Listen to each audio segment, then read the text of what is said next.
비문학, 그리고 한국사 교육 들으시느라 고생 많으셨습니다. 이제는 어제 있었던 이트독트, 그리고 듣기 교육을 들으시고 주셨던 질문들 Q&A 답변 드리는 시간 가지도록 하겠습니다. 네, 첫 번째 질문은 듣기 트레이닝을 시작하기 전에 무조건 사전 테스트를 해야 하는지에 대한 질문이셨는데요. 저희가 듣기는 학생마다 맞춤형 테마랑 지문을 추천해서 시작을 하기 때문에 사전 테스트는 필수로 진행을 해주셔야 됩니다. 다음 질문은 이제 듣기 트레이닝에서 저희가 어제 노트 등록에 대한 설명을 드렸는데요. 이 노트를 태블릿이나 PC로도 작성을 할 수 있는지 질문을 주셨습니다. 듣기 트레이닝의 노트는 파일 등록으로만 가능하기 때문에 양식지를 출력하셔서 손으로 적고 스캔해서 이미지 파일을 등록해 주시면 됩니다. 다음은 이제 듣기 트레이닝 노트 등록에 대한 질문인데요. 요약 노트도 등록을 해야 하는지, 그리고 등록한 노트는 학부모에게 발송이 되는지, 노트 등록의 목적이 무엇인지 질문을 주셨습니다. 듣기 트레이닝에 있어서 노트 등록은 필수 과정은 아닙니다. 그리고 노트를 등록했다고 해서 학부모에게 알림톡으로 발송이 되지도 않습니다. 그렇기 때문에 운영점 상황에 맞게 활용을 하시면 되고요. 학생이 노트 작성은 기존 듣기 트레이닝 때부터 계속 해오던 부분인데 이제 사이트에서 일괄적으로 관리를 하실 수 있도록 노트 등록 기능을 추가를 했습니다. 다음은 이제 듣기 트레이닝에서 기존에는 쏙쏙 정보통이라는 자료들을 출력을 해서 사용을 하고 계셨는데 변경 후에도 제공이 되는지 질문을 주셨습니다.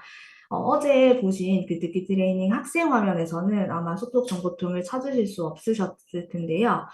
이 부분은 이제 학원장 화면에 고객센터 자료실에 들어가시면 듣기 트레이닝 자료가 업로드가 될 겁니다.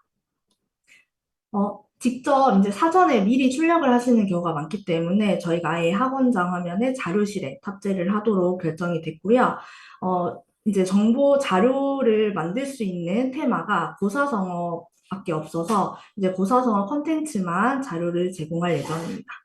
그리고 기존의 어휘 관련해서는 저희가 어휘 내용, 그러니까 어휘 뜻, 그리고 예문을 함께 제공을 해드렸는데, 이제 저작권 문제 때문에 어휘 내용 중에 예문은 이번에는 제공을 할 수가 없게 되었습니다.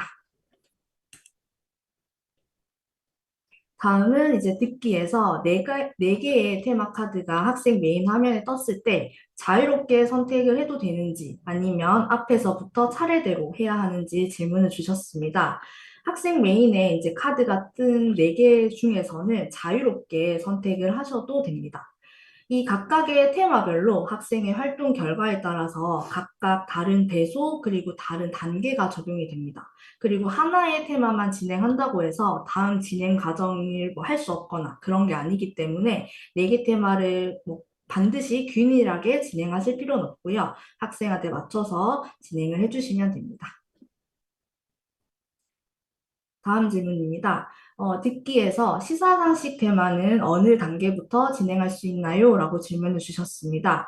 일단 처음 시작하는 테마의 수는 학생의 사전 테스트 결과에 따라서 달라질 텐데요. 일단 단계로 봤을 때는 입문 단계 후반부터 진행을 할 수 있습니다.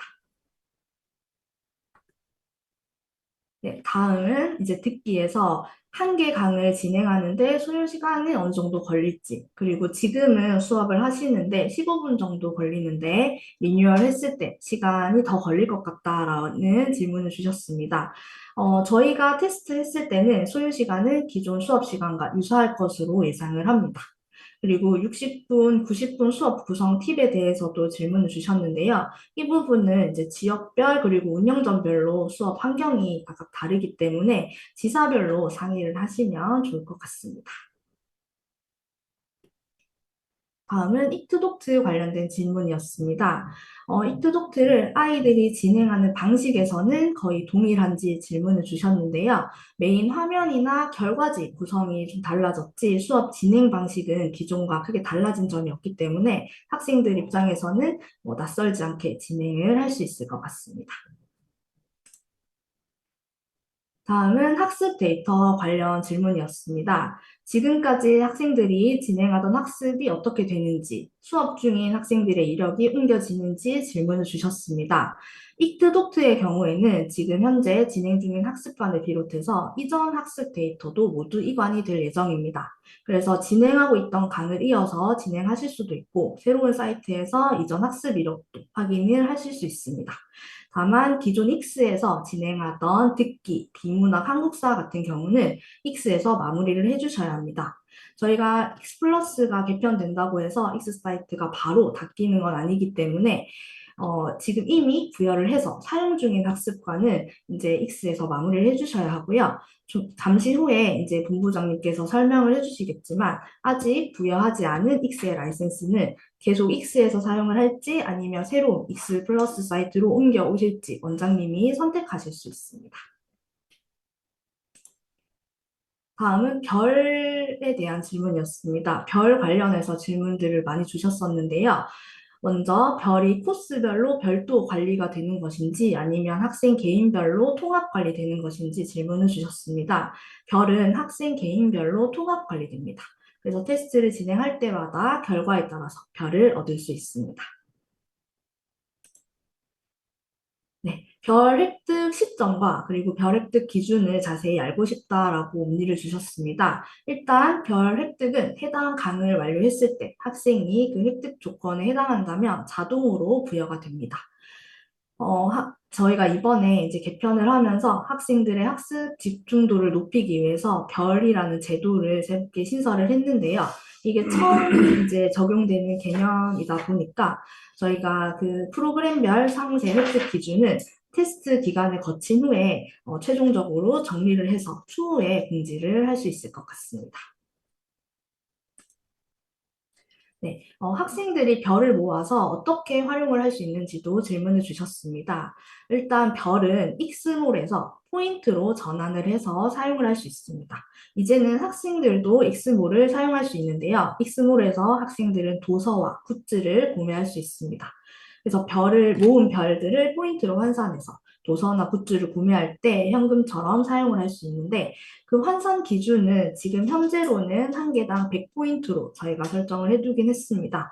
다만 이런 부분들은 정책적으로 추후에 변동이 될 수 있어서 그 부분 말씀드리겠고 그 다음에 변동이 된다면 사전에 공지를 하도록 하겠습니다.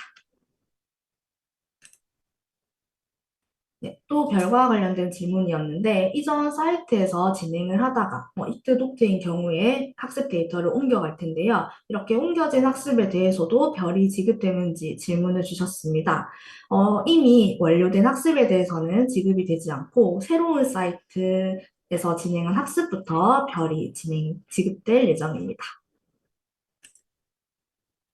네. 또 학원장이 학생에게 개인적으로 별을 지급할 수 있는지도 질문을 주셨습니다. 이 부분은 지금 현재 저희가 검토 중입니다. 학원장이 직접 학생에게 별을 지급할 수 있도록 검토 중인데 그 결과가 나오면 추후에 다시 안내를 드리도록 하겠습니다. 다음은 알림도 관련 질문이었습니다. 학부모님께 저희가 익트, 독트, 듣기, 비문학 이렇게 네 가지 프로그램을 에 대해서 알림톡이 발송된다고 말씀을 드렸는데요. 그 어떤 형태로 발송되는지 그 내용을 궁금해 하셨습니다. 저희가 알림톡을 발송하기 위해서는 카카오톡에 심의 절차를 거쳐야 합니다. 그래서 지금 현재는 심의 절차를 진행 중이어서 결과가 나오는 대로 예시 샘플을 저희가 안내를 드리도록 하겠습니다. 다음은 라이센스 정책 관련된 부분입니다. 네, 이 트레이닝이나 이제 독해 트레이닝 그만하다가 중간에 그만두면 얼마나 환불이 되는지, 환불 규정에 대한 질문을 주셨습니다. 먼저 말씀드릴 부분은 이트 독트에 대한 이용권은 교재 구입에 따라서 저희가 무료로 지급해드리는 이용권이기 때문에 환불 대상은 아닙니다. 이미 사용을 하셨다면 기간이 남았더라도 환불이 되진 않습니다. 월 사용권은 이제 익스몰에서 직접 구매를 해주시는 부분인데요. 월 사용권 자체의 환불은 이제 구매하신 후 14일 이내라면은 주문 취소가 가능한 부분이고, 그 다음에 원장님께서 가지고 계시다가 학생에게 부여를 했다. 근데 학생이 아직 학습 시작 전이다라고 하면은 부여 취소는 가능합니다. 그런데 월사용권의 경우에도 만약에 이미 학생이 학습을 시작했다면 환불은 불가하니까 이 부분 참고하시기 바랍니다. 다음은 이제 매뉴얼 자료나 홍보에 대한 질문이었습니다. 오픈 전에 익스플러스 프로그램 사용 매뉴얼을 제공해 달라고 말씀을 주셨는데 저희가 이번에 교육 진행하면서 배포해드린 자료를 보시면 프로그램 사용 방법 등을 확인하실 수 있을 겁니다.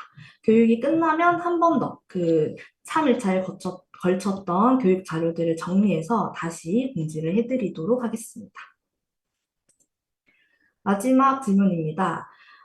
듣기 트레이닝 홍보 포스터 제공을 요청을 주셨고, 또 리뉴얼 관련 내용을 학부모님께 알릴 계획이 있는지 질문을 주셨는데요. 이 부분은 저희가 내부적으로 지금 검토 중인 부분이라서 결과가 나오면 다시 공지를 해드리도록 하겠습니다. 네, 여기까지 저희 2일차 교육에 대한 질문에 대한 답도 드렸습니다. 어제 그리고 오늘 답변 드린 Q&A 내용과 그리고 오늘 교육을 들으시고 또 궁금하신 점을 채팅에 질문으로 남겨주시면 그 오늘 질문들까지 답변 정리를 해서 밴드에 정리를 다 해서 따로 공지를 하도록 하겠습니다. 3일차 교육까지 들으시느라 정말 고생 많으셨고요. 화요일부터 오늘까지 진행될 1차 교육은 이제 마무리가 되었는데요. 이 1차 교육 영상은 에듀리드인에서도 확인을 하실 수 있을 겁니다. 저희가 에듀리드인에서 확인하실 수 있는 건 아마 내일 금요일 오전부터 시청이 가능하실 겁니다. 그래서 필요하실 때 언제든지 반복해서 들어주시고 이제 그 에듀리드인 탑, 교육 영상 탑재 관련해서는 또 밴드로도 따로 공지가 올라갈 예정입니다. 저희가 교육 영상은 에듀리드인에서 확인을 할 수 있지만 자료는 그 에듀리드인 영상이 올라갔다라는 공지와 함께 자료를 업로드 해드릴 테니까 밴드를 꼭 확인해 주시면 좋겠습니다. 네, 그리고 또 하나 말씀드릴 부분이 이제 다음 주에는 원장님들이 미리 익스플러스 사이트를 보실 수 있도록 가오픈도 예정이 되어 있습니다. 오늘도 지금 질문 주신 부분 중에 원장 화면에서 미리 원장님들이 확인을 해보고 싶다라는 의견들이 많으셨는데요. 이 가오픈 기간을 활용하셔서 직접 학생들이 어떤 화면을 보고 어떻게 이제 수업을 진행하면 될지 먼저 체험을 해보시기 바랍니다. 그리고 가오픈 일정에 맞춰서 다음 주에도 익스플러스 교육이 2차 교육이 있을 예정입니다. 아마 수요일이 공휴일이어서 화요일, 목요일, 금요일 이렇게 3일 동안 진행이 될 것 같습니다. 2차 교육에 대한 부분도 오늘 교육이 끝나면 밴드에 공지가 올라갈 예정입니다. 6월에 이제 실제 리뉴얼 사이트가 오픈했을 때 당황하지 않고 익숙하게 쓰실 수 있도록 2차 교육 그리고 에듀리드인 활용하셔서 많이들 교육 참여해 주시면 감사하겠습니다. 네, 여기까지 이제 Q&A 그리고 2차 교육 안내해 드렸고요. 마지막으로 이제 서성종 본부장님께서 라이센스 이관과 관련해서 안내를 해주시도록 하겠습니다. 감사합니다.